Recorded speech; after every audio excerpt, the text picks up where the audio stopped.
The North Atlantic is deep and cold. The Atlantic coast of Canada can be barren and rugged.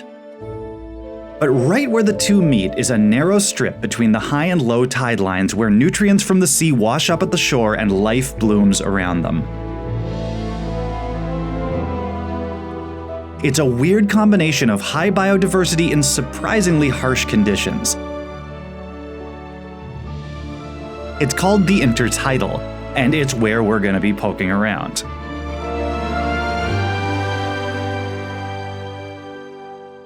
The Intertidal is split into three major littoral zones depending on how much time they spend underwater. The upper littoral is only submerged at high tide.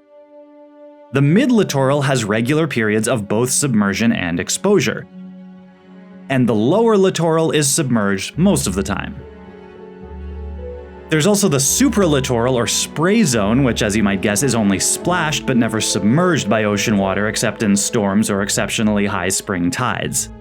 And there's the sublittoral zone or neritic zone as well, the shallow area extending out to the continental shelf with a maximum depth of 200 meters. This relatively small coastal layer actually has the greatest biodiversity and productivity in the whole ocean.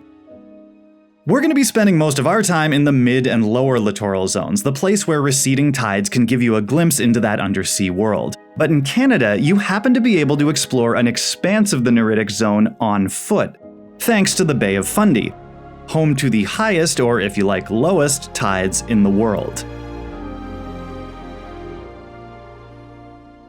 Those tides are the result of a lot of coincidental factors at once. The bay is long, cone-shaped, narrow, and shallow, creating a funneling effect on the water. But it also has a very conveniently timed tidal resonance. Water in any basin has a natural back-and-forth sloshing motion, also called a seach. The timing of that motion is determined by the length and size of the basin, and the Bay of Fundy just happens to have a seach that syncs with the tide, giving it a little extra oomph. All of that adds up to as much as 16 meters difference between high and low tide, the height of a 5-story building. Over 100 billion tons of seawater flow in and empty from the bay twice a day, more than the combined flow of every freshwater river on Earth. In the tidal flats regions, that can mean that receding water exposes more than a kilometer of shoreline width. So you're not just poking around a little strip of the intertidal here, you're striking out into the neritic zone. The line you'll hear a lot is that you're actually getting to walk across the ocean floor and get this totally unique view of what's going on down there. Across the Bay of Fundy's tidal flats and along the rocky shores of Nova Scotia, we're also going to be focusing in on tide pools. Tide pools become little oases at low tide. When rock depressions or formations trap receding water, they provide habitats with a whole lot going for them, though everything living in them is like a little Icarus.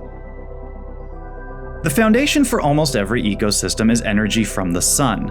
That solar energy dissipates and scatters fast in water, so the shallower you are, the more of it can be used and the more life you'll find. Deeper than 200 meters, the limit of the neritic zone, and there's no longer enough available for photosynthesis. That's why life can be so vibrant above that line and drops off so quickly with the continental shelf.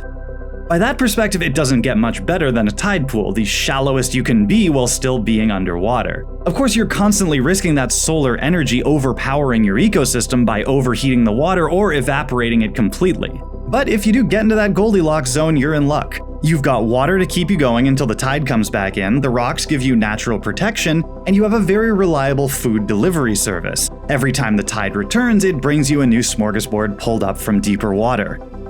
So in these little rock pools, life concentrates and abounds. And over the next few weeks, we'll be picking our way across the Bay of Fundy's exposed ocean floor and stopping at these little Gardens of Eden for a visit with just a few of the countless species who call them home.